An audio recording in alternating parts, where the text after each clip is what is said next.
ಈ ನಳಿನಿ ಅವಾಂತರ ಒಂದಲ್ಲ ಎರಡಲ್ಲ. ಹುಚ್ಚಿ ಸೂರ್ಯಬಾಲಿಗೋ ಈ ನಳಿನಿಗೂ ಎಣ್ಣೆಸಿಗೆ ಸಂಬಂಧ. ಯಾವಾಗ ನೋಡಿದ್ರೂ ಇಬ್ಬರಿಗೂ ಜಗಳ, ಬೈಗುಳ, ಹೊಡೆದಾಟಕ್ಕೂ ಸಿದ್ಧ. ಆದರೆ ಎಷ್ಟಾದ್ರೂ ಅವರೆಲ್ಲ ಒಂದೇ ಕುಟುಂಬಕ್ಕೆ ಸೇರಿದವರಲ್ವೇ? ಇಂಥವ್ರನ್ನ ಒಟ್ಟಿಗೆ ಸೇರಿಸಿ ಬದುಕು ನಡೆಸ್ತಕ್ಕಂಥ ಹೊಣೆಗಾರಿಕೆ ಶ್ರೀಮಾತೆಯವರದ್ದು. ಇದು ಅವರು ತಾವಾಗೇ ಹೊತ್ಕೊಂಡಿದ್ದು. ಇಂಥ ವಕ್ರ ವಿಚಿತ್ರ ಸ್ವಭಾವದವ್ರಿಗೂ ಕೂಡ ಕುಟುಂಬದಲ್ಲಿ ಒಂದು ಸ್ಥಾನವನ್ನ, ಗೌರವವನ್ನು ಕೊಟ್ಟಿದ್ರು ಶ್ರೀಮಾತೆಯವರು. ಈ ವಿಧಾನನ ಒಂದಿನ ಅವರೇ ತಮ್ಮ ಆಪ್ತ ಭಕ್ತರ ಮುಂದೆ ಹೀಗೆ ಹೇಳ್ತಾ ಹೋಗ್ತಾರೆ. ನೋಡಿ, ನೀವು ಏನೇ ಕೆಲಸ ಮಾಡಬೇಕಾದ್ರೂ ಅದಕ್ಕೆ ಸಂಬಂಧಪಟ್ಟ ಎಲ್ಲರ ಅಭಿಪ್ರಾಯನೂ ತೆಗೆದುಕೊಳ್ಬೇಕು. ಅವ್ರಿಗೊಂದು ಸ್ಥಾನ ಕೊಡಬೇಕಲ್ವಾ? ನೀವು ಅವರಿಗೂ ಸ್ವಲ್ಪ ಸ್ವಾತಂತ್ರ್ಯನೂ ಕೊಡಬೇಕು. ಆದರೆ ಅವರಿಂದ ತುಂಬ ತಪ್ಪಾಗದಂತೆ ದೂರದಿಂದಲೇ ಒಂದು ಕಣ್ಣು ಇಟ್ಟಿರಬೇಕು. ಅದು ಹೇಗೆಂದರೆ, ಉದಾಹರಣೆಗೆ ಈಗ ಹೇಳ್ತೀನಿ ನೋಡಿ. ಈ ಪದಾರ್ಥಗಳನ್ನೆಲ್ಲ ರಾಧಿ ಗಂಡನ ಮನೆಗೆ ಉಡುಗೊರೆಯಾಗಿ ಕಳಿಸ್ಕೊಡ್ಬೇಕು. ಆದರೆ ನಾನು ಈ ವಿಷಯದಲ್ಲಿ ನಳಿನಿಯ ಸಲಹೆಯನ್ನು ಕೂಡ ಕೇಳ್ತೀನಿ. ನಳಿನಿಗೂ ಸುರಬಾಲೆಗೂ ಇರುವ ಸಂಬಂಧ ಎಂಥದ್ದು ಅಂತ ನಿಮ್ಗೆಲ್ಲ ಗೊತ್ತೇ ಗೊತ್ತು. ಅದು ಹಾವು ಮುಂಗುಸಿಯ ಸಂಬಂಧ. ಅವಳಿಗೆ ಇವಳು ಕೆಟ್ಟವಳು, ಇವಳಿಗೆ ಅವಳು ಕೆಟ್ಟವಳು. ಒಬ್ರು ಇನ್ನೊಬ್ಬರ ನೆರಳನ್ನು ಕೂಡ ನೋಡೋದಿಲ್ಲ. ಆದರೂ ನಾನು ನಳಿನಿಯ ಕೈಗೆ ಸಾಮಾನಿನ ಪಟ್ಟಿ ಕೊಟ್ಟು, ಏನ್ ನಳಿನಿ, ರಾಧಿ ಮನೆಗೆ ಈ ವಸ್ತುಗಳನ್ನೆಲ್ಲ ಯಾವ್ಯಾವುದನ್ನ ಉಡುಗೊರೆಯಾಗಿ ಕೊಡೋಣ, ಇವುಗಳಲ್ಲಿ ನಿನಗೆ ಒಪ್ಪಿಗೆಯಾದ ಕೆಲವನ್ನು ಆರಿಸಿ ಹೇಳು ಅಂತ ಕೇಳ್ತೀನಿ. ಆಗ ಅವಳು ನಾನು ತಯಾರಿಸಿದ ಪಟ್ಟಿಯನ್ನು ನೋಡಿ ಹೇಳ್ತಾಳೆ, ಇದೇನತ್ತೆ ಇಷ್ಟು ಕಡಿಮೆ, ಇದು ಏನೇನೂ ಸಾಲದು. ನಿಜ, ಆ ರಾಧಿಯ ತಾಯಿ ನಿನ್ನ ಜೊತೆ ಸರಿಯಾಗಿ ನಡೆದುಕೊಳ್ಳದೆ ಇರಬಹುದು. ಆದ್ರೆ ಏನು ಮಾಡೋಕ್ಕಾಗತ್ತೆ? ಅವರಿಗೇನೋ ಹುಚ್ಚು ಬುದ್ಧಿ ಇಲ್ಲ. ಆದ್ರೆ ನಿನಗಂತೂ ಒಂದು ಗೌರವ ಘನತೆ ಅನ್ನೋದು ಇದೆಯಲ್ಲ. ನೀನ್ ಯಾಕೆ ಈ ವಿಷಯದಲ್ಲಿ ಚೌಕಾಸಿ ಮಾಡಿ ಕಳಪೆ ಅನ್ನಿಸ್ಕೊಳ್ಬೇಕು? ನಿನ್ನ ಯೋಗ್ಯತೆ ತಕ್ಕ ಹಾಗೆ ನೀನು ಕೊಡ್ಬೇಕಲ್ವಾ? ಈಗ ಹೇಳ್ತಾ ನಾನು ಕೊಟ್ಟ ಪಟ್ಟಿಯನ್ನೇ ಅವಳೇ ದೊಡ್ಡದ್ ಮಾಡ್ತಾಳೆ. ನಾನು ಒಳಗೆ ನಗ್ತಿರ್ತೀನಿ. ಆದ್ರೆ ನಾನೊಂದ್ ವೇಳೆ ನಳಿನಿ ಅಭಿಪ್ರಾಯನ ಕೇಳ್ದೆ ಹಾಗೆ ರಾಧಿ ಮನೆಗೆ ಈ ಸಾಮಾನುಗಳನ್ನೆಲ್ಲ ಕಳಿಸ್ಬಿಟ್ರೆ, ಅದೇನಾದ್ರು ಗೊತ್ತಾದ್ರೆ ಅವರಿಬ್ಬರಿಗೂ ಹೊಡೆದಾಟವೇ ಶುರುವಾಗ್ಬಿಡುತ್ತೆ. ಒಂದು ಕುರುಕ್ಷೇತ್ರವನ್ನೇ ನಿರ್ಮಾಣ ಮಾಡ್ಬಿಡ್ತಾರೆ ಇಬ್ರು ಸೇರ್ಕೊಂಡು. ಅದರಿಂದಲೇ ನಮ್ಮನ್ನ ನಾವು ಸ್ವಲ್ಪ ತಗ್ಗಿಸ್ಕೊಂಡು ಇತರರಿಗೆ ಒಂದಿಷ್ಟು ಸ್ವಾತಂತ್ರ್ಯ ಕೊಡೋದ್ರಲ್ಲಿ ಎಷ್ಟು ಪ್ರಯೋಜನಗಳಿದೆ ಅಲ್ವಾ? ನಾನು ಈ ಜಂಬದವ್ರ ಜೊತೆ ವ್ಯವಹರಿಸುವಾಗ ಅವರ ಮನೋಭಾವನೆಗಳನ್ನೆಲ್ಲ ಚೆನ್ನಾಗಿ ಗಮನಿಸಿ ಎಚ್ಚರಿಕೆಯಿಂದ ನಡ್ಕೊಳ್ತೀನಿ. ಇಷ್ಟಾದ್ರೂ ಅವರು ತಮ್ಮ ಸ್ವಭಾವವನ್ನ ಬಿಡ್ಲಾರ್ದೆ ಆಗಾಗ ಜಗಳ ಶುರು ಮಾಡ್ಬಿಡ್ತಾರೆ. ಅದಕ್ಕೆ ನಾನೇನ್ ತಾನೇ ಮಾಡ್ಲಿ? ಆಗ ನಾನು ನನ್ನಷ್ಟಕ್ಕೆ ನಾನೇ ಅಂದ್ಕೊಳ್ತೀನಿ, ಇದೆಲ್ಲ ಶ್ರೀರಾಮಕೃಷ್ಣರ ರಾಜ್ಯ. ಶ್ರೀರಾಮಕೃಷ್ಣರ ರಾಜ್ಯ. ಅವರೇ ಎಲ್ಲಾನು ನೋಡಿ ಎಲ್ಲಾನು ಅವರೇ ನೋಡ್ಕೊಳ್ತಾರೆ, ನಂದೇನಿಲ್ಲ ಅಂತ.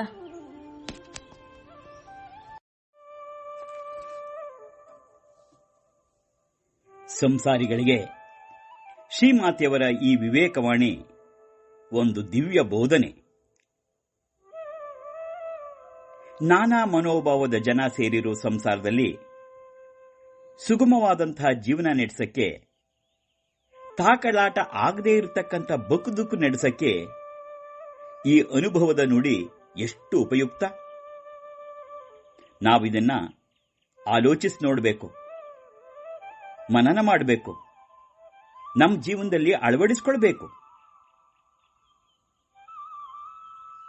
ಶ್ರೀಮಾತೆಯವರು ಆಧ್ಯಾತ್ಮಿಕ ಜೀವನದ ತುತ್ತ ತುದಿಯನ್ನ ಏರಿದ್ರೂ ಕೂಡ ಸಂಸಾರದ ಕೋಟಳಿಯೊಳಗೆ ಏಕೆ ಸಿಕ್ಕಾಕೋಬೇಕಾಗಿತ್ತು ಅನ್ನೋಕೆ ಅವರ ಈ ವಿವೇಕವಾಣಿಯಲ್ಲೇ ಉತ್ತರ ಇದೆ. ಅವರು ಸ್ವಯಂ ತಮ್ಮ ಕುಟುಂಬದ ಒರಟು ಜನರ ಜೊತೆಯಲ್ಲಿ ಸಹಬಾಳ್ವೆ ನಡೆಸ್ತಾ ಇದ್ರಿಂದಲೇ ಈ ಅನುಭವದ ನುಡಿ ನಮಗೆ ನೀಡಕ್ಕೆ ಸಾಧ್ಯವಾಯಿತು. ಇದೇ ಶ್ರೀಮಾತೆಯವರಿಂದ ನಾವು ಕಲಿತಾ ಹೋಗಬೇಕಾದ ಪಾಠ.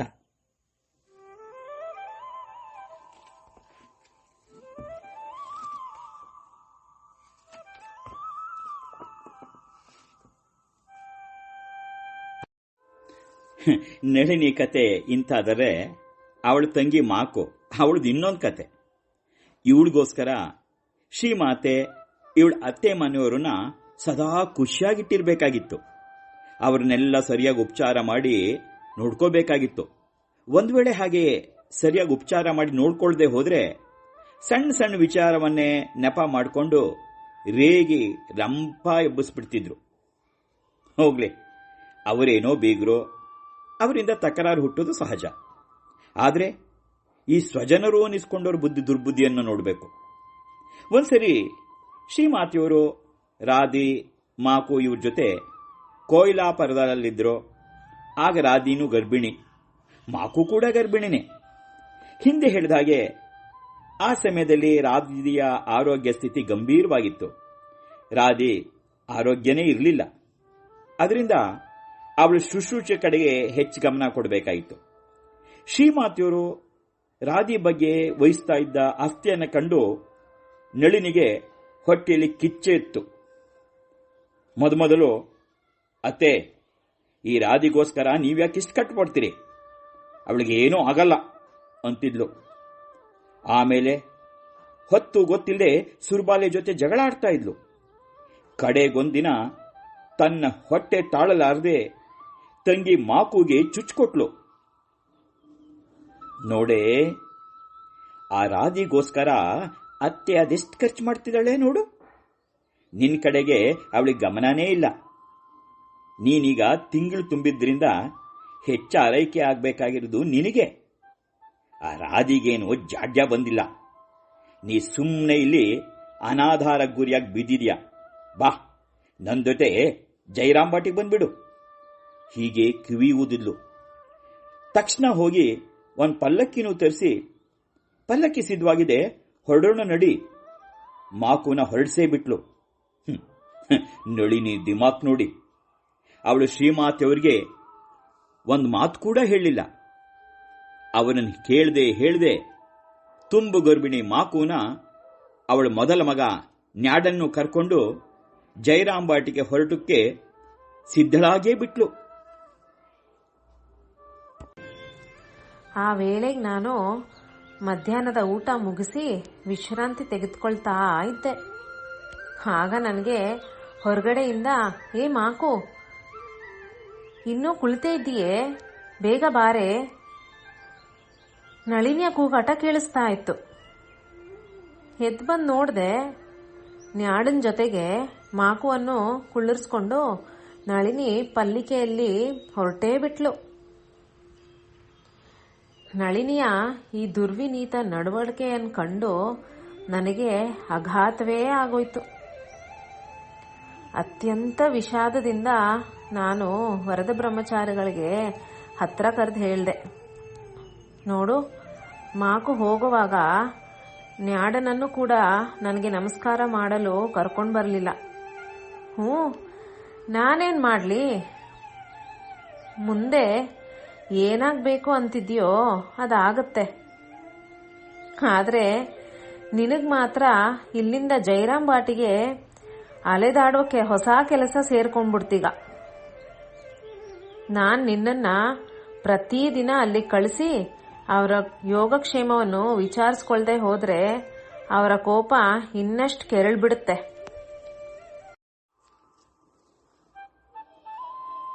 ಇದೊಂದು ವಿಚಾರ ಮಾಡಬೇಕಾದಂಥ ಘಟನೆ. ಇಲ್ಲಿ ನಳಿನಿ ಹೊಟ್ಟೆ ಕಿಚ್ಚು ತಾಳಿದ್ದೇ ಆಗಲಿ, ಮಾಕುಗೆ ಚುಚ್ಕೊಟ್ಟಿದ್ದೇ ಆಗಲಿ, ಕೊನೆಗೆ ದಿಮಾಕ್ನಿಂದ ಆಕೆನ ಜೈರಾಂಬಾಟಿ ಕರ್ಕೊಂಡು ಹೋಗಿದ್ದೇ ಆಗಲಿ ಅಂತ ವಿಶೇಷ ಏನೂ ಅಲ್ಲ. ಇವೆಲ್ಲ ನಮ್ಮ ಜೀವನ ರಂಗದಲ್ಲಿ ಸರ್ವೇ ಸಾಮಾನ್ಯ. ಇದಕ್ಕಿಂತಲೂ ಹೆಚ್ಚಿನದನ್ನು ಮಾಡಬಲ್ಲಂತಹ ಸಮರ್ಥರು ಕೂಡ ನಮ್ಮ ಜೊತೆ ಇರ್ತಾರೆ ಅನ್ನಿ. ಆದರೆ ನಳಿನಿ ಹಾಗೂ ಮಾಕು ಇನ್ಯಾರಾದರೂ ಒಬ್ಬರು ಸಾಮಾನ್ಯ ವ್ಯಕ್ತಿ ಜೊತೆ ಹೀಗೆ ವರ್ತಿಸಿದ್ರೆ ಒಂದಿಷ್ಟು ಬೈದು ಇವಳಿಗೊಂದಿಷ್ಟು ಬೈದು ವಿಷಯ ಅಲ್ಲಿಗೆ ಮುಗಿದು ಹೋಗ್ತಿತ್ತು. ಆದರೆ ಇಲ್ಲಿ ಅವರು ಅನಾಧಾರ ತೋರಿದ್ದು ಸಾಕ್ಷಾತ್ ಶ್ರೀಮಾತೆಯವರಿಗೆ. ಶ್ರೀರಾಮಕೃಷ್ಣರೇ ಹೇಳಿದ ಹಾಗೆ, ಯಾರನ್ನ ಕೆಣಕಿದ್ರೆ ಉಳ್ಗಾಲ ಇಲ್ವೋ ಅಂತ ಶ್ರೀಮಾತೆಯವರಿಗೆ ಹೊರಡಕ್ ಮೊದಲು ಮಾಕು ತನ್ನ ಮಗ ನ್ಯಾಡನ್ನೂ ಕೂಡ ತಮ್ಮ ಆಶೀರ್ವಾದ ಪಡ್ಕೊಂಬ ಅಂತ ಹೇಳಿ ಬಿಡಿದಿದ್ದಾಗ ಅವರು ಏನಂತ ಹೇಳಿದ್ರು, ಮುಂದೆ ಏನಾಗಬೇಕು ಅಂತಿದೆಯೋ ಅದಾಗುತ್ತೆ, ನಾನೇನು ಮಾಡಲಿ ಅಂತಂದ್ರು. ಈ ಮಾತು ಮುಂದೆ ಏನೋ ಅನಾಹುತ ಆಗುವುದನ್ನ ಸೂಚಿಸ್ತಾ ಇರೋ ಹಾಗಿದೆ. ನಿಜ, ಹಿರಿಯರನ್ನ, ಅದರಲ್ಲೂ ತಪೋಮಹಿಮರನ್ನ ಅವಜ್ಞೆ ಮಾಡಿದ್ದೇ ಆದರೆ ಅನಾಹುತ ಸಂಭವಿಸುವುದರಲ್ಲಿ ಆಶ್ಚರ್ಯವೇ ಇಲ್ಲ. ಮಹಾಭಾರತದ ಯುದ್ಧ ಪ್ರಾರಂಭ ಆಗೋಕ್ ಮೊದಲು ಧರ್ಮರಾಯ ಭೀಷ್ಮರ ಬಳಿಗೆ ಹೋಗಿ ನಮಸ್ಕರಿಸಿ ಯುದ್ಧಕ್ಕೆ ಅನುಮತಿ ಕೇಳ್ತಾನೆ. ಭೀಷ್ಮರು ಯುದ್ಧ ಮಾಡೋಕ್ಕೆ ಭೀಷ್ಮನಿಂದಲೇ ಅನುಮತಿ ಕೇಳ್ತಾರೆ. ಯುದ್ಧ ಮಾಡೋಕೆ ಹೊರಟಿರೋದು ಭೀಷ್ಮರಿಂದಲೇ, ಅನುಮತಿ ಕೇಳ್ತಾ ಇರೋದು ಭೀಷ್ಮರಿಂದಲೇ. ಆಗ ಭೀಷ್ಮ ಹೇಳ್ತಾರೆ, ಧರ್ಮರಾಜ, ನೀನೀಗ ನನ್ನ ಬಳಿಗೆ ಬಂದು ನನಗೆ ನಮಸ್ಕಾರ ಮಾಡಿ ನನ್ನ ಆಶೀರ್ವಾದ ಪಡೆದಿದ್ರಿಂದ ನೀವೆಲ್ಲ ಬದುಕೊಂಡ್ರಿ. ಹೀಗೆ ಮಾಡದೆ ಹೋಗಿದ್ರೆ ನೀವೆಲ್ಲರೂ ನಾಶ ಆಗೋ ಹಾಗೆ ನಾನು ಶಾಪ ಕೊಟ್ಟುಬಿಡ್ತಿದ್ದೆ. ಬಳಿಕ ಧರ್ಮರಾಜ ದ್ರೋಣರಿಗೂ ನಮಸ್ಕಾರ ಮಾಡ್ತಾರೆ. ಆಗ ದ್ರೋಣರು ಕೂಡ ಹಾಗೆ ಹೇಳ್ತಾರೆ. ಯಾಕೆ ಮಾತು ಹೇಳ್ತಿರೋದುಂದೇ, ಹಿರಿಯರನ್ನ, ದೈವಾಂಪ ಸಂಭೂತರನ್ನ ಅವಜ್ಞೆ ಮಾಡಬಾರ್ದು, ತಿರಸ್ಕಾರ ಮಾಡಬಾರ್ದು. ನಳಿನಿ ಮಾತು ಕೇಳ್ಕೊಂಡು ಮಾಕು ಜೈರಾಮ್ ಭಟ್ಟಿಗೆ ಬಂದೇ ಬಿಟ್ಲು. ಆದರೆ ಅವಳು ಹಾಗೆ ಹೊರಟು ಹೋದರೂ ಕೂಡ ನಾನು ಪ್ರತಿದಿನ ವರದ ಬ್ರಹ್ಮಚಾರಿಗಳನ್ನ ಕಳಿಸಿ ಅವಳ ಯೋಗಕ್ಷೇಮವನ್ನು ವಿಚಾರಿಸ್ಕೊಳ್ತಿದ್ದೆ. ಈ ನಡುವೆ ಹುಡುಗ ನ್ಯಾಡ ಕಾಯಿಲೆ ಬಿದ್ದ. ಕೂಡಲೇ ನಾನು ಅವನ ಚಿಕಿತ್ಸೆಗೂ ಏರ್ಪಾಟ್ ಮಾಡಿದೆ. ಆದರೆ ಹುಡುಗ 3 ದಿನದಲ್ಲಿ ಕಾಯಿಲೆ ಬಂದು ನರಳಿ ಸತ್ತೋದ. ಆ ಹುಡುಗ ನನಗೆ ತುಂಬ ಪ್ರೀತಿಪಾತ್ರನಾಗಿದ್ದ. ಆದ್ರಿಂದ ನಾನು ದುಃಖ ತಡೀಲಾರ್ದೆ ಕಣ್ಣೀರ್ಗೆರೆದು ಹತ್ಬಿಟ್ಟೆ.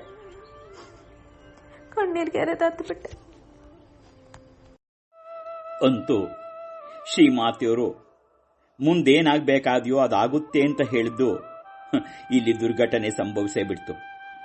ಅಕಾಲ ಮೃತ್ಯು ಒದಗ್ತು. ನಮಗೆ ಸಹಜವಾಗಿ ಒಂದು ಪ್ರಶ್ನೆ ಹೇಳುತ್ತೆ, ಇದೇನು ಅನ್ಯಾಯ? ಪುಟ್ಟ ಹುಡುಗ ನಮಸ್ಕಾರ ಮಾಡಕ್ ಬರ್ದೇ ಇದ್ರೆ ಅದವನ್ ತಪ್ಪ? ಅದವನ್ ತಾಯಿ ತಪ್ಪಲ್ವೇ? ತಾಯಿ ತಪ್ಪಿಗೆ ಮಗನಿಗೆ ಶಿಕ್ಷೆನೆ ಅಂತ. ಆದ್ರೆ ಹಾಗೆ ನೋಡಿದ್ರೆ ಈಗ ಶಿಕ್ಷೆ ಸಿಕ್ಕಿದ್ದು ತಾಯಿಗೆ ವಿನಃ ಮಗನಿಗಲ್ಲ. ಯಾಕೆಂದ್ರೆ ಮಗ ಶರೀರ ಬಿಟ್ಟು ಹೊರಟೋದ. ಹೋದ್ಮೇಲೆ ಅವನಿಗಿನ್ಯಾವ ದುಃಖ, ಇನ್ನೆಲ್ಲಿ ಶಿಕ್ಷೆ? ಅಲ್ಲದೆ ಸತ್ಯ ಏನು ಅಂದ್ರೆ, ಸಾವು ಒಂದು ಶಿಕ್ಷೆ ಅಲ್ಲ, ಅದೊಂದು ಬಿಡುಗಡೆಯ ಬಹುಮಾನ. ಈಗ ನಿಜವಾಗಿ ಶಿಕ್ಷೆ ಅನುಭವಿಸ್ತಿರೋರು ಯಾರು? ಆತನ ತಾಯಿ, ಮುದ್ದು ಮಗನನ್ನು ಕಳ್ಕೊಂಡ ತಾಯಿ, ಸಾಲದ್ದಕ್ಕೆ ಗರ್ಭಿಣಿ, ಪುತ್ರ ಶೋಕ. ಇದು ದೊಡ್ಡ ಶಿಕ್ಷೆ ಅಲ್ವೇ? ಆಗ ತೋರಿದ ಅವಿವೇಕಕ್ಕೆ ಆಗಲೇ ಶಿಕ್ಷೆ. ನಮ್ಮ ಮನಸ್ಸಿನಲ್ಲಿ ಹೀಗಂದಾಗ ಇನ್ನೊಂದು ಪ್ರಶ್ನೆ ಸಹಜವಾಗಿ ಬರುತ್ತೆ. ಶ್ರೀಮಾತೆಯವರು ಕರುಣಾಮಯಿ ಅಲ್ವೇ? ವಾತ್ಸಲ್ಯಮಯಿ ಅಲ್ವೇ? ಏನೋ ಒಂದು ಸಣ್ಣ ಅವಿವೇಕಕ್ಕೆ ಇಷ್ಟೊಂದು ದೊಡ್ಡ ಶಿಕ್ಷೆ ಸಿಗೋ ಹಾಗಾಗಬೇಕೇ? ನಿಜ, ಶ್ರೀಮಾತೆಯವರು ಕರುಣಾಮಯಿನೇನೋ ನಿಜ. ಬೆಂಕಿ ತುಂಬಾ ಉಪಕಾರಿನೇ ನಿಜ. ಅದು ನಮ್ಮ ಆಹಾರವನ್ನು ಚೆನ್ನಾಗಿ ಬೇಯಿಸಿ ರುಚಿ ಕೊಡುತ್ತೆ. ಕೊರೆಯು ಚಳಿನಲ್ಲಿ ಹಿತವಾದ ಶಾಖವನ್ನೂ ಕೊಡುತ್ತೆ. ಅದು ನಮ್ಮ ಜೀವನದ ಆಧಾರ ನಿಜ. ಆದರೆ ಅದರ ಮುಂದೆ ಮೈ ಮರೆತು ಕೂತ್ಕೊಂಡ್ರೆ ಮೈ ಸುಡದೇ ಇರುತ್ತೆ. ಹಾಗೆ ತಪೋಮಹಿಮರ ಜೊತೆ ಅವಿವೇಕದಿಂದ ನಡ್ಕೊಂಡ್ರೆ ದುಷ್ಪರಿಣಾಮ ಯಾವತ್ತೂ ತಪ್ಪಲ್ಲ. ಅಂತೂ ಹುಡುಗ ನ್ಯಾಡ ಮೃತ್ಯುವನ್ನಪ್ಪಿದ. ಹುಡುಗ ನ್ಯಾಡ ಮೃತ್ಯುವನ್ನಪ್ಪಿದ. ನ್ಯಾಡ ನನ್ನ ವಿಶೇಷ ಪ್ರೀತಿಗೆ ಪಾತ್ರನಾಗಿದ್ದ ಹುಡುಗ. ಆದ್ರಿಂದ ಆಮೇಲೂ ಅನೇಕ ದಿನಗಳವರೆಗೆ ದುಃಖದಿಂದ ನನ್ನ ಕಣ್ಣುಗಳು ಒದ್ದೆಯಾಗೇ ಇರ್ತಿದ್ವು. ಅವನಿನ್ನೂ 2.5-3 ವರ್ಷದ ಬಾಲಕ. ಅವನಲ್ಲಿ ಅದಾಗಲೇ ಹಲವಾರು ಸದ್ಗುಣಗಳು ಕಾಣ್ಬರ್ತಾ ಇತ್ತು. ನನಗೆ ಅವನ್ನೆಲ್ಲ ನೆನೆಸ್ಕೊಳ್ತಾ ಅವನ ಗುಣಗಾನ ಮಾಡ್ತಾ ಇದ್ದೆ. ಒಂದಿನ ಈ ಹುಡುಗ ಅವನ ಹಿಂದಿನ ಜನ್ಮದಲ್ಲಿ ಯಾವನೋ ಒಬ್ಬ ಯೋಗಿ ಆಗಿರಬೇಕು ಅಂತ ಹೇಳಿದೆ, ಅಥವಾ ಯಾವನೋ ಒಬ್ಬ ಮಹಾಪುರುಷನಾಗಿದ್ದಿರಬೇಕು. ಏನೋ ಸ್ವಲ್ಪ ಪ್ರಾರಬ್ಧ ಉಳಿದಿತ್ತೇನೋ, ಅದಕ್ಕೆ ಮತ್ತೆ ಇಲ್ಲಿ ಹುಟ್ಟು ಬಂದಿದ್ದ. ಅದು ಈಗ ಮುಗ್ದೋದು. ಇದೇ ಅವನಿಗೆ ಕೊನೆಯ ಜನ್ಮ. ಅವನಂತ ಸಣ್ಣ ವಯಸ್ಸಿನ ಹುಡುಗರಲ್ಲಿ ಅಷ್ಟೊಂದು ಸದ್ಗುಣಗಳಿರೋದು ಸಾಧ್ಯನೇ ಇಲ್ಲ. ಅವನು ಪ್ರತಿದಿನ ಎಲ್ಲಿಂದಲೋ ಒಂದಿಷ್ಟು ಕೆಂಡ ಸಂಪಿಗೆ ಹೂಗಳನ್ನು ಕಿತ್ಕೊಂಡು ಬಂದು ನನ್ನ ಪಾದಗಳಿಗೆ ಪೂಜಿಸ್ತಾ ಇದ್ದ. ಒಂದು ದಿನ ಅವನು ಈ ಹೂಗಳನ್ನೆಲ್ಲ ಕೆಂಪಾಗಿ ಮಾಡಿದವ್ರು ಯಾರು ಅಂತ ನನ್ನನ್ನು ಬಂದು ಕೇಳ್ದ. ಅದಕ್ಕೆ ನಾನಂದೆ, ದೇವರು ಅಂತ. ಆಗ ಅವನು ಕೇಳ್ದ, ಯಾಕೆ ಮಾಡ್ದ ಅಂತ. ತನ್ನ ಅಲಂಕಾರಕ್ಕೋಸ್ಕರ ಅಂತಂದೆ ನಾನು. ಹುಡುಗ ಚಿಕ್ಕವನಾದರೂ ಅವನು ತುಂಬ ಚೆನ್ನಾಗಿ ಬೇರೆಯವರನ್ನ ಅನುಕರಣೆ ಮಾಡಿ ನಗಿಸ್ತಾ ಇದ್ದ. ಶರತ್ ಪತ್ರ ಬರೆಯೋದನ್ನ ಅನುಕರಣೆ ಮಾಡ್ತಾ ತಾನು ಒಂದು ಮುರುಕಲ್ ಪೆಟ್ಟಿಗೆಯನ್ನು ಮುಂದಿಟ್ಕೊಂಡು ಅದರ ಮೇಲೆ ಪ್ರತಿದಿನ ಶರತ್ಗೆ ಪತ್ರ ಬರೀತಿದ್ದ. ಬರೆಯುವಾಗ ಇಲ್ಲಿನ ಸುದ್ದಿಗಳನ್ನೆಲ್ಲ ಗಟ್ಟಿಯಾಗಿ ಹೇಳ್ಕೊಳ್ತಾ ಬರಿತಾ ಇದ್ದ ಪಾಪ. ಆ ಹುಡುಗ ನ್ಯಾಡ ಇನ್ನೂ 1 ವರ್ಷದ ಮಗುವಾಗಿದ್ದಾಗ ಒಂದು ಘಟನೆ ನಡೆಯುತ್ತೆ. ಒಂದಿನ ನಾನು ಶ್ರೀರಾಮಕೃಷ್ಣರ ಪೂಜೆಗೆ ಸಿದ್ಧತೆ ಮಾಡ್ಕೊಳ್ತಾ ಇದ್ದೆ. ಪೂಜಾ ಪಾತ್ರೆಗಳನ್ನೆಲ್ಲ ಜೋಡಿಸ್ಕೊಂಡು ನೈವೇದ್ಯಕ್ಕಾಗಿ ಹಣ್ಣುಗಳನ್ನೆಲ್ಲ ಅಣು ಮಾಡಿಕೊಂಡು ಇಟ್ಕೊಂಡಿದ್ದೆ. ಆ ಸಮಯಕ್ಕೆ ಸರಿಯಾಗಿ ಮಗು ನ್ಯಾಡ ಅಂಬೆಗಾಲಿಡುತ್ತಾ ಮೆಲ್ಲಗೆ ಬಂದ. ಜೋಡಿಸಿಟ್ಟಿದ್ದ ಹಣ್ಣುಗಳನ್ನೆಲ್ಲ ಕಂಡು ಆಸೆಪಟ್ಟು ಬಾಳೆಹಣ್ಣಿನ ಕಡೆಗೆ ಕೈ ಚಾಚ್ದ. ಆಗ ನಾನು ಸವಿದನಿಯಲ್ಲಿ, ತಡಿಯಪ್ಪ ಮರಿ ತಡಿ, ಠಾಕೂರರಿಗೆ ಮೊದಲು ನೈವೇದ್ಯ ಮಾಡಿ ಆಮೇಲೆ ನಿನಗೆ ಕೊಡ್ತೀನಿ ಅಂತಂದೆ. ಆದರೆ ಮಗು ಅಲ್ವಾ, ಸುಮ್ಮನಾಗಲಿಲ್ಲ ಅವನು. ಮತ್ತೂ ಮುಂದೆ ಬಂತು. ಆಗ ನಾನು ನನ್ನ ಕೈಯಿಂದ ಅವನ್ನ ಸ್ವಲ್ಪ ಹಿಂದೆ ತಳ್ದೆ. ಆದರೂ ಮಗು ಹಿಂಜರಿದೆ ಮತ್ತು ಹಣ್ಣಿನ ತಟ್ಟೆ ಕಡೆಗೇ ಮುನ್ನುಗ್ತು. ಆಗ ಪರಿಚಾರನೊಬ್ಬ ಆ ಮಗುವನ್ನು ಇನ್ನೊಂದು ಕಡೆಗೆ ಎತ್ಕೊಂಡು ಹೋಗೋಣ ಅಂತ ಮುಂದೆ ಬಂದ. ಆಗ ಇದ್ದಕ್ಕಿದ್ದಂಗೆ ನನ್ನ ಭಾವ ಬದಲಾಯಿತು. ಇರಲಿ ಬಿಡು ಅಂತ ಆ ಪರಿಚಾರಕ್ ನನ್ನ ತಡೆದು, ತಿನ್ನು ಗೋಪಾಲ ತಿನ್ನು ಅನ್ನುತ್ತಾ ಬಾಳೆಹಣ್ಣನ್ನು ಸುಲಿದು ಮಗುವಿಗೆ ಕೊಟ್ಬಿಟ್ಟೆ. ತಿನ್ನು ಗೋಪಾಲ ತಿನ್ನು, ಹೀಗೆ ಹೇಳುವಾಗ ಅವರ ಧ್ವನಿ ಅತ್ಯಂತ ಕೋಮಲವಾಗಿತ್ತು, ಅತ್ಯಂತ ಮಧುರವಾಗಿತ್ತು. ಅವರ ಕಣ್ಣುಗಳಲ್ಲಿ ಒಂದು ದಿವ್ಯ ಪ್ರಭೆ ಬೆಳಗ್ತಾ ಇತ್ತು. ಯಾಕೆಂದ್ರೆ ಅವರು ಸಾಕ್ಷಾತ್ ಬಾಲ್ಗೋಪಾಲನಿಗೆ ನೈವೇದ್ಯ ಮಾಡ್ತಿದ್ದಾರೆ. ಮಗು ಆನಂದದಿಂದ ಹಣ್ಣು ತಿಂತಾ ಇತ್ತು. ನಿಜ, ದೇವರಿಗೆ ನೈವೇದ್ಯವನ್ನ ಇತರರಿಗೆ ಕೊಡುವುದು ಸರಿಯಲ್ಲ.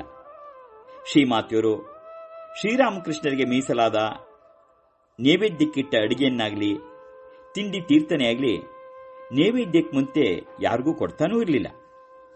ಹಾಗೆ ಯಾರಿಗಾದ್ರೂ ಕೊಡಲೇಬೇಕಾದ ಸಂದರ್ಭ ಬಂದರೆ ಅವರಿಗೆ ಬೇರೆನೇ ತಿಂಡಿ ತೀರ್ಥ ಕೊಡ್ತಿದ್ರು. ಇಲ್ಲದೆ ಇದ್ರೆ ಅಗತ್ಯ ಬಿದ್ದರೆ ಬೇರೆನೇ ಅಡಿಗೆ ಮಾಡಿ ಬಡಿಸ್ತಾ ಇದ್ರು. ಆದರೆ ತಿಳುವಳಿಕೆ ಇಲ್ಲದ ಮಕ್ಕಳು ಹಣ್ಣು ಹಂಪಲಿಗಾಗಿ ಅತ್ರೆ ಅವರದನ್ನ ಶ್ರೀರಾಮಕೃಷ್ಣರಿಗೆ ತೋರಿಸಿ ಮಾನಸಿಕವಾಗಿ ನೈವೇದ್ಯ ಮಾಡಿ ಮಕ್ಕಳಿಗೆ ಕೊಟ್ಬಿಡ್ತಿದ್ರು. ಇದನ್ನ ನಾವು ಭಾವಿಸಿ ನೋಡಬೇಕು. ಭಾವಿಸಿ ನೋಡಿದ್ರೆ ನಮ್ಗೆ ಗೊತ್ತಾಗುತ್ತೆ ಶ್ರೀಮಾತೆಯವರ ಸರಳ ಪ್ರಾಮಾಣಿಕ ಭಕ್ತ. ಆದರೆ ನಾವು ಅವ್ರ ಹಾಗೆ ಮಾಡಿದ್ರಲ್ಲ ಅಂತ ಮಾಡಬಹುದೇಂದ್ರೆ ಇದು ಸಾಮಾನ್ಯರಾದಂತಹ ನಮ್ಮಂತವರಿಗೆ ಅದು ಅನುಕರಣೀಯ ಅಲ್ಲ. ಅನುಕರಣೆ ಮಾಡಕ್ಕೆ ಹೋಗಬಾರ್ದು. ಶ್ರೀಮಾತೆಯವರು ನ್ಯಾಡನಿಗೆ ಹಣ್ಣನ್ನು ತಿನ್ನಿಸಿದಾಗ ಅವರ ಭಾವವೇ ಬೇರೆ ಇತ್ತು. ಅವರಾಗ ಕೃಷ್ಣ ಭಾವದಲ್ಲಿದ್ದರು. ಅವರೇ ಹೇಳ್ತಿದ್ದ ಹಾಗೆ ಆ ಮಗು ಕೂಡ ಸಾಮಾನ್ಯ ಬಾಲಕನಾಗಲ್ಲ. ಶ್ರೀಮಾತೆಯವರು ಆ ನ್ಯಾಡನ ಒಂದೊಂದು ನಡೆಯನ್ನು ಒಂದೊಂದು ನುಡಿಯನ್ನು ಆಗಾಗ್ಗೆ ನೆನೆಸ್ಕೊತಾನೇ ಇದ್ರು.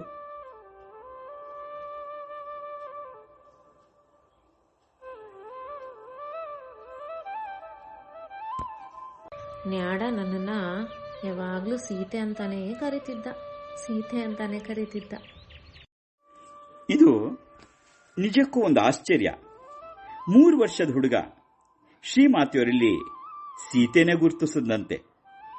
ಇನ್ನೊಂದ್ಸರಿ ಈ ನ್ಯಾಡ ಮನೆ ಮೆಟ್ಲ ಮೇಲೆ ಕಾಲನ್ನ ಕೆಳಕ್ಕಿಳಿ ಬಿಟ್ಕೊಂಡು ಅಲ್ಲಾಡಿಸ್ತಾ ಕೂತಿದ್ದ. ಶ್ರೀಮಾತೆಯವರ ಬೊಚ್ಚು ಬಾಯನ್ನೇ ನೋಡ್ತಾ ಕೂತಿದ್ದ. ಆ ನ್ಯಾಡ ಕೇಳ್ತಾನೆ, ಅಜ್ಜಿ ನಿನಗೆ ಹಲ್ಲಿಲ್ವಾ? ಬೇಕಾದ್ರೆ ನಂದೆರಡು ತಗೋ. ಶ್ರೀಮಾತೆಯವರ ಬೊಚ್ಚು ಬಾಯಿಗೆ ಈ ಬಚ್ಚ ತನ್ನ ಹಲ್ಲನ್ನೇ ದಾನ ಮಾಡೋಕೆ ಸಿದ್ಧನಾಗಿದ್ದಾನೆ. ನಿಜಕ್ಕೂ ಅವನು ಜನ್ಮ ಜನ್ಮಾಂತರದ ಯೋಗಿ ಎನ್ನುವುದರಲ್ಲಿ ಯಾವ ಸಂಶಯನೂ ಇಲ್ಲ. ಯಾಕೆಂದರೆ ಮಕ್ಕಳು ತಮ್ಮ ಕೈಲಿರುವ ತಿಂಡಿಯ ತುಣುಕನ್ ಕೇಳಿದ್ರೂ ಕೊಡಲಿಲ್ಲ. ಆದ್ರೆ ಈ ಹುಡುಗ ತನ್ನ ಹಲ್ಲನ್ನೇ ಕೊಡೋಕೆ ಸಿದ್ಧವಾಗಿದ್ದಾನಲ್ಲ. ಇದಿಷ್ಟು ಹುಡುಗ ನ್ಯಾಡನ್ ಕತೆ. ಆದ್ರೆ ಈಗ ರಾಧಿ ಮಗ ಬುನುವಿನ ಕತೆ, ಅದನ್ನು ನೋಡೋಣ. ಈತ ಕೊಯ್ಲಾಪಾರದ ವನಪ್ರದೇಶದಲ್ಲಿ ಹುಟ್ಟಿದವನಾದ್ರಿಂದ ಶ್ರೀಮಾತೆ ಇವನಿಗೆ ವನವಿಹಾರಿ ಅಂತ ಹೆಸರಿಟ್ಟಿದ್ರು. ಕರಿತಾ ಇದ್ದಿದ್ದು ಬನು ಅಂತ. ಬಂಗಾಳದಲ್ಲಿ ಬನು ಅಂದ್ರೆ ವನ ಅಂತ ಆಗತ್ತೆ. ಶ್ರೀಮಾತೆಯವರು ಈ ಬನುವನ್ನ ಬೆಳಗ್ಗೆ ಎಬ್ಬಿಸುವಾಗ ತಾಯಿ ಕೌಸಲ್ಯೆ ಬಾಲರಾಮನನ್ನ ಎಬ್ಬಿಸಿದಾಗೆ ಈ ಹಾಡನ್ನ ಹೇಳ್ತಾ ಇದ್ರು ಶ್ರೀಮಾತೆ.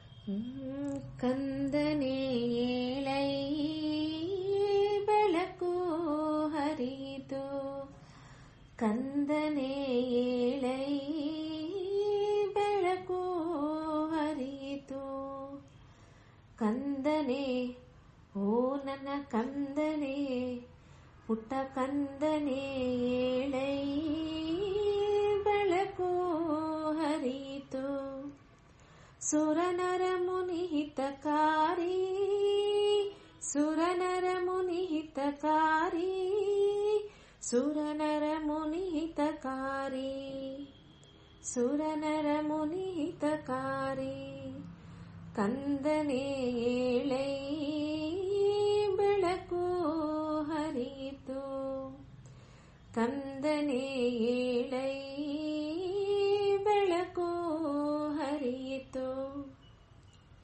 ಸುರನರ ಮುನಿಹಿತಕಾರಿ, ಸುರನರ ಮುನಿಹಿತಕಾರಿ, ಸುರನರ ಮುನಿಹಿತಕಾರಿ, ಸ್ನಾನವ ಮಾಡಿ ದಾನವ ನೀಡು, ಪುಟ ಸ್ನಾನವ ಮಾಡಿ ದಾನವ ನೀಡು,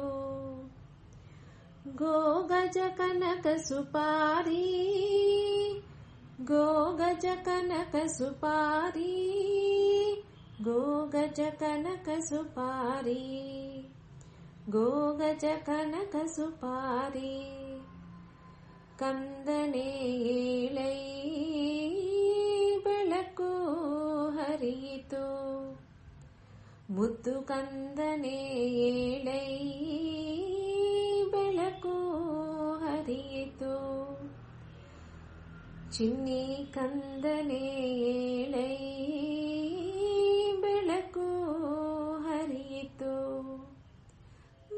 ಬೆಳಕು ಹರಿಯಿತು.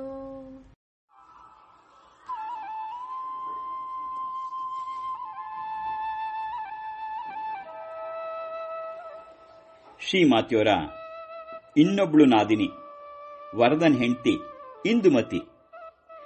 ಇವಳ ಹಿರಿಯ ಮಗನ ಹೆಸರು ಕ್ಷುದಿರಾಮ. ಕರೀತಾ ಇದ್ದಿದ್ದು ಕ್ಷುದಿ ಅಂತ. ಆದರೆ ಶ್ರೀಮಾತೆಯವರ ಮಾವನವರ ಹೆಸರು ಕೂಡ ಕ್ಷುದಿರಾಮ ಅಂತ, ರಾಮಕೃಷ್ಣ ಪರಮಹಂಸರ ತಂದೆ. ಸಂಪ್ರದಾಯದ ಪ್ರಕಾರ ಮತ್ತು ಗೌರವನೂ ಕೂಡ ಸೊಸೆ ಆದವಳು ಮಾವನ ಹೆಸರಿಟ್ಟು ಕರೆಯೋ ಹಾಗಿಲ್ಲ. ಅದರಿಂದ ಈ ಕ್ಷುದಿಯನ್ನ ಶ್ರೀಮಾತೆಯವರು ಪುದಿ ಅಂತ ಕರೀತಿದ್ರು. ಈ ಕ್ಷುದಿಗೆ ಹಣ್ಣುಗಳು ಅಂದ್ರೆ ಬಹಳ ಇಷ್ಟ. ಆತಂಗೆ ಶ್ರೀಮಾತೆಯವರು ಕಲ್ಕತ್ತಾದಲ್ಲಿರ್ತಿದ್ದಾಗ ಬಗೆ ಬಗೆ ಹಣ್ಣುಗಳನ್ನು ಕಳಿಸ್ಕೊಡ್ತಾ ಇದ್ರು.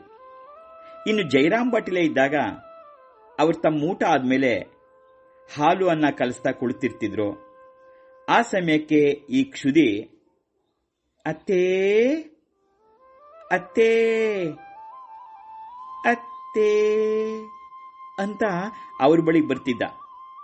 ಆಗ ಆ ಪುದೀನ ಶ್ರೀಮಾತೆಯವರು ಅಕ್ಕರೆಯ ಧ್ವನಿಯಲ್ಲಿ, ಬಾ ಪುದಿ ಬಾ, ನಾನು ನಿನ್ನನ್ನೇ ನೆನ್ಸ್ಕೊಳ್ತಾ ಇದ್ದೆ.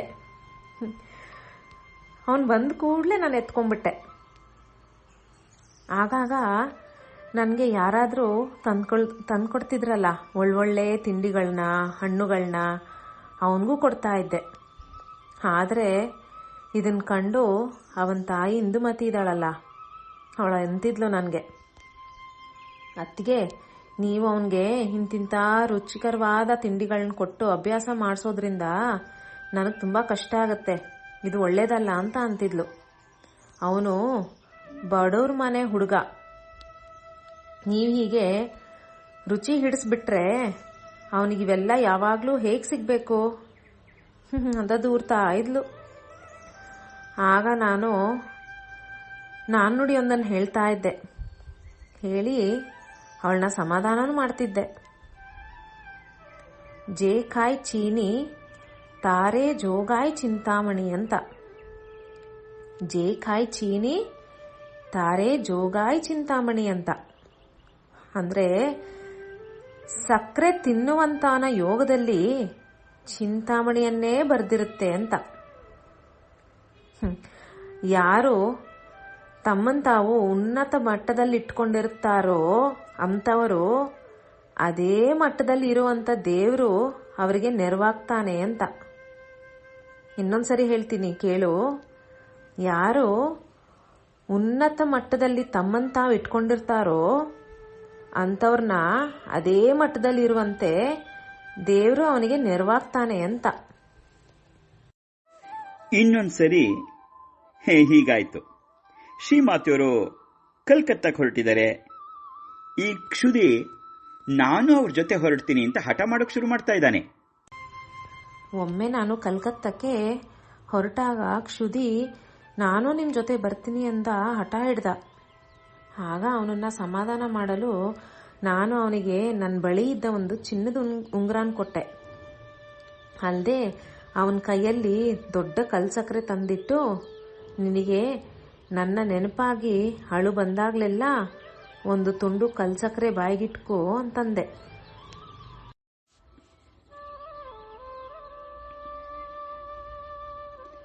ಇನ್ನೊಂದ್ಸಲ ಹೀಗಾಯ್ತು.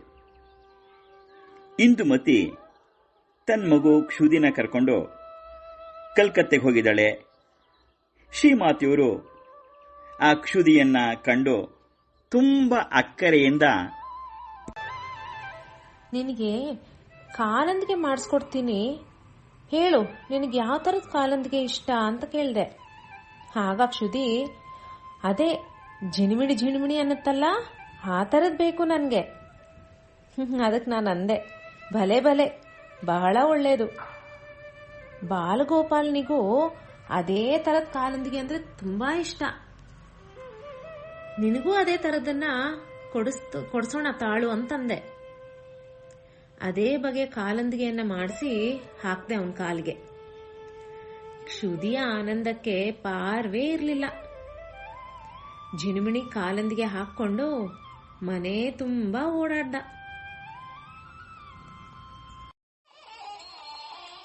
ಇನ್ನೊಂದ್ಸರಿ ಒಂದು ವಿಶೇಷವಾದ ದಿನ.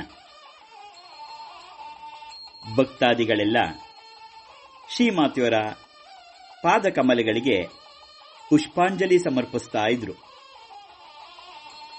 ಅಲ್ಲೇ ಕೂತಿದ್ದ ಪುಟ್ಟ ಮಗು ಕ್ಷುದಿ ಇದನ್ನು ನೋಡ್ದ. ಅವರೆಲ್ಲರ ಪುಷ್ಪಾಂಜಲಿ ಮುಗಿದ ಹೋದ್ಮೇಲೆ ತಾನು ಕೂಡ ಎದ್ದು ಬಂದ. ತನ್ನ ಒಂದು ಪುಟಾಣಿ ಕೈಯನ್ನ ಶ್ರೀಮಾತೆಯವರ ಪಾದದ ಮೇಲಿಟ್ಟ. ಇನ್ನೊಂದು ಪುಟಾಣಿ ಕೈಯಿಂದ ಕೈ ತುಂಬುವಷ್ಟು ಹೂ ತಗೊಂಡ. ಅವರ ಪಾದಕಮಲಗಳಿಗೆ ಹಾಕ್ತಾನೇ ಹೋದ. ಈ ಮುಗ್ಧ ದೃಶ್ಯ ಅಲ್ಲಿದ್ದವರ ಮನವೆಲ್ಲ ಸೆಳೆದೋಯ್ತು. ನಾನು ಅವನನ್ನ ಅಕ್ಕರೆಯಿಂದ ಮಡ್ಲಲ್ಲಿ ಎತ್ಕೊಂಡು ಮುದ್ದಿಸಿ, ಮಗು, ನೀವೆಲ್ಲ ಆಗ್ಲೇ ಮುಕ್ತರಾಗ್ಬಿಟ್ಟಿದ್ದೀರಿ, ಇನ್ನು ಪುಷ್ಪಗಳ ಅಗತ್ಯವೇನಿಲ್ಲ ಅಂತಂದೆ. ನಿಜ, ಸತ್ಯವಾದ ಮಾತು.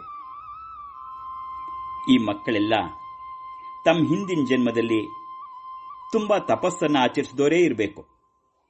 ಅದರಿಂದಲೇ ಈ ಜನ್ಮದಲ್ಲಿ ಶ್ರೀಮಾತೆಯ ಕುಟುಂಬದಲ್ಲಿ ಬಂದು ಅವರ ಪರಮ ಪವಿತ್ರ ಸಂಪರ್ಕದಿಂದ ಜೀವನ್ಮುಕ್ತರಾಗ್ಬಿಟ್ಟಿದ್ದಾರೆ. ಇನ್ನು ಇಂದುಮತಿಯ ಎರಡನೇ ಮಗ ವಿಜಯ. ಇವನು ಹುಟ್ಟಿದ ಮೇಲೆ ಇಂದುಮತಿ ಭಯಂಕರ ಕಾಯಿಲೆ ಬೀಳ್ತಾಳೆ. ಶ್ರೀಮಾತೆಯವರು ಬೇರೆ ಬೇರೆ ಕಡೆಯಿಂದ ಡಾಕ್ಟರ್ನೆಲ್ಲ ಕರೆಸಿ ಚಿಕಿತ್ಸೆ ಮಾಡಿಸ್ತಾರೆ. ಸ್ವತಃ ತಾವೇ ನಿಂತ್ಕೊಂಡು ಹಗಲು ಇರುಳು ಆ ಇಂದುಮತಿಯ ಶುಶ್ರೂಷೆ ಸೇವೆ ಮಾಡ್ತಾರೆ. ಇದರ ಪರಿಣಾಮವಾಗಿ ಶ್ರೀಮಾತೆಯವರೇ ಕಾಯಿಲೆ ಬಿದ್ದುಬಿಡ್ತಾರೆ. ಆಮೇಲೆ ತಮ್ಮ ಕಾಯಿಲೆ ವಾಸಿ ಆದ್ಮೇಲೆ ಶ್ರೀಮಾತೆಯವರು ಇಂದುಮತಿಗೆ ಹೇಳ್ತಿದ್ದಾರೆ, ನಿನಗ್ ಮಕ್ಕಳಾದ್ರೆ ನಿನಗಿಂತ ನನಗೇ ಕಷ್ಟ ಹೆಚ್ಚು. ಯಾಕಂದ್ರೆ ನಿನಗೇನಾದ್ರೂ ಹೆಚ್ಚು ಕಡಿಮೆ ಆದ್ರೆ ಆಗ ನಿನ್ ಮಗುವನ್ನು ನೋಡ್ಕೊಳ್ಬೇಕಾದವಳು ನಾನೇ ತಾನೇ. ನಾನದನ್ನ ಬಿಡೋದಕ್ಕೆ ಸಾಧ್ಯನಾ? ಸಾಧ್ಯನೇ ಇಲ್ಲ. ನೋಡು, ನಿನಗೆ ಇನ್ನು ಮಕ್ಕಳಾಗ್ದಿರ್ಲಿ ಅಂತ ನಾನೇ ಹರಿಸ್ತೀನಿ. ಈ ಎರಡನೇ ಮಗು ಹುಟ್ಟಿದ ಮೇಲೆ ತಾಯಿ ಇಂದುಮತಿ ಅನೇಕ ಕಷ್ಟಗಳಿಗೆ ಈಡಾದ್ಲು. ಇದನ್ ಕಂಡು ನನಗೆ ಆ ಮಗುವನ್ನ ಮೊದಲು ದುಃಖಿರಾಮ ಅಂತ ಕರೀತಿದ್ದೆ. ಆದ್ರೆ ಗೋಲಾಪ್ಮ ಯೋಗಿನ್ಮ ಇಬ್ರು, ಅಮ್ಮ ನೀವು ಆ ಬಗ್ಗೆ ಹೆಸರಿಟ್ರೆ ಅವನ ಭವಿಷ್ಯವೆಲ್ಲ ಅವನ ಹೆಸರಿನಂತೆ ದುಃಖಮಯವಾಗ್ಬಿಡುತ್ತಮ್ಮ. ಈಗ್ಲೇ ಅವನು ಎಷ್ಟೊಂದು ಯಾತನೆ ಅನುಭವಿಸುತ್ತಿದ್ದಾನೆ. ದಯವಿಟ್ಟು ಆ ಹೆಸರು ಬೇಡ ಅಮ್ಮ, ದಯವಿಟ್ಟು ಆ ಹೆಸರು ಬೇಡ ಅಂತ ಪ್ರತಿಭಟಿಸಿದ್ರು. ಆಗ ನಾನು ಆ ಹೆಸರು ಬದಲಾಯಿಸಿ ವಿಜಯ ಕೃಷ್ಣ ಅಂತ ಹೆಸರಿಟ್ಟೆ. ಆಮೇಲೆ ರೂಢಿಯಲ್ಲಿ ಅದು ವಿಜಯ ವಿಜಯ ಎಂದಾಯ್ತು. ಹೀಗೆ ಶ್ರೀಮಾತೆಯವರು ತಮ್ಮ ವಿಶಾಲ ಸಂಸಾರದ ಪ್ರತಿಯೊಬ್ಬರನ್ನು ಸಂತೋಷದ ಇರೋ ಹಾಗೆ ನೋಡ್ಕೋತಾ ಇದ್ರು. ಅದ ನೋಡ್ಕೊಳ್ಳಬೇಕಾಗಿತ್ತು. ಸಂಸಾರ ಅಂದ್ರೆ ಅದೇನು ಸಾಮಾನ್ಯವೇ? ಸುಖ ದುಃಖ, ಲಾಭ ನಷ್ಟ, ಕಷ್ಟ ಭ್ರಷ್ಟ, ಏನೇನೋ ತಾಪತ್ರಯ ಹೀಗೆ ಮುಂದುವರಿತಾ ಇದೆ. ಶ್ರೀಮಾತೆಯವರ ಅವರೇ ತಮಗೆ ತಾವೇ ತೆಗೆದುಕೊಂಡಂತಹ ಆ ಸಂಸಾರದ ಹೊರೆಯ ಭಾರ, ಅದನ್ನ ಶ್ರೀಮಾತೆಯವರು ಆದರ್ಶವಾಗಿ ನಿಭಾಯಿಸ್ತಾ ಇದ್ದಾರೆ.